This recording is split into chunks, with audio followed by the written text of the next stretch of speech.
Marami pa rin ang backlog sa printing ng driver's license card sa LTO Dagupan. Yan ang tinutukan live ni Jasmine Gabriel Galban. Jasmine?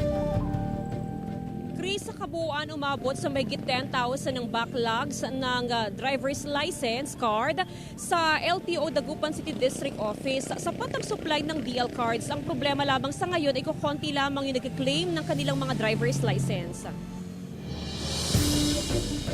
Setyembre nang mag-renew ng driver's license si Mang Rodson mula sa Binmali, Pangasinan dahil sa kawalan ng DL cards, papel kung saan nakaimprenta ang temporary license ang inisyu ng LTO. Pero nang mabalita na available na ang DL cards, maaga siya nagtungo sa LTO Dagupan District. Siyempre, papel lang yung hawak ko, hindi kailangan kasi ng card. Sa record ng LTO Dagupan District, mahigit 10,000 ang backlog ng DL cards. Pero simula nang mag-issue ng DL cards ang tanggapan, nasa halos 1,000 pa lang ang nabigyan nito. Isa-isa ng tinatawagan ng mga motorista na kabilang sa backlogs para makuha na nila ang kanilang DL cards. Kukonti pa rin daw ang kumukuha ng DL cards sa kabila na sapat naman ang supply nito.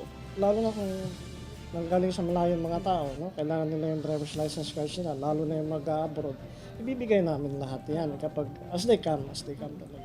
Hindi rin inirekomenda ng LTO ang mass printing sa backlogs ng DL cards. Kapag dumating ang kukuha ng DL card, tsaka palang imprenta ang driver's license nito. Ang system po natin nire-require niya yung validation ng fingerprint at saka yung sa facial recognition para ma-finalize po natin sa system.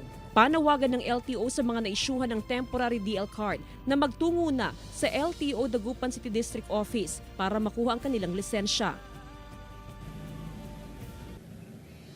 Chris, sa ngayon sa available supply ng DL cards ay sasapat yan sa loob ng 2 buwan. Wala naman daw problema sa available na supply dahil tuloy-tuloy yung pagdating ng DL cards mula sa central office. Ayon naman sa LTO Region 1, per district office ay mayroong sapat na allocations ng DL cards. Chris?